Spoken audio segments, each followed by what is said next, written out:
আমরা আপনাদেরকে স্পষ্ট করে বলতে চাই, এই যে বাংলাদেশের ছাত্র সমাজ একটি এত বড় আন্দোলন করেছে, একটি ফ্যাসিস্ট একটি সরকারের যে একটি পতন ঘটিয়েছে, সেটি আমরা এই কারণে করিনি যে একজন নির্যাতক চলে যাবে আরেকজন নির্যাতক এসে সেই জায়গাটি নিবে। এটি আমরা আমাদের জায়গা থেকে কোনোদিনও মানব না। বরং এই যে নির্যাতনের যে প্রসেসটি রয়েছে, যে সিস্টেমটি রয়েছে, এই সিস্টেমটি ছাত্র সমাজ বা বর্তমান বাংলাদেশের যে প্রজন্ম তারা চায় না।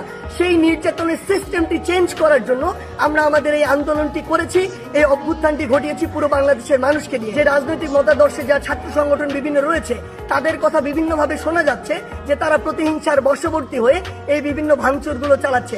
আমরা স্পষ্ট করে বলে দিতে চাই, এই বাংলাদেশে এরকম যদি অন্যায় বা অপরাধ যেগুলো হচ্ছে, এগুলোর অবশ্যই প্রত্যেকটির বিচার হবে।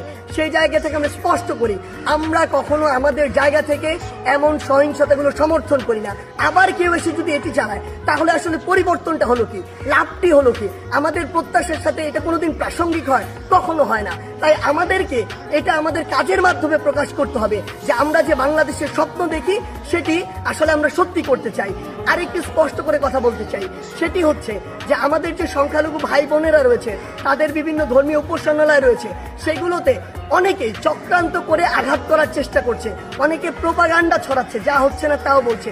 সেই জায়গা থেকে আমাদের সকলকে, সকল ধর্মের বর্ণের সকলকে এই দায়িত্ব নিতে হবে যে আমাদের যে ভাই বোনেরা এটি শিকার হচ্ছে, তাদেরকে আমাদের প্রোটেক্ট করতে হবে যতক্ষণ না পর্যন্ত এই বাংলাদেশে জনগণের ভোটে, জনগণের দ্বারা নির্বাচিত একটি সরকার না প্রতিষ্ঠা।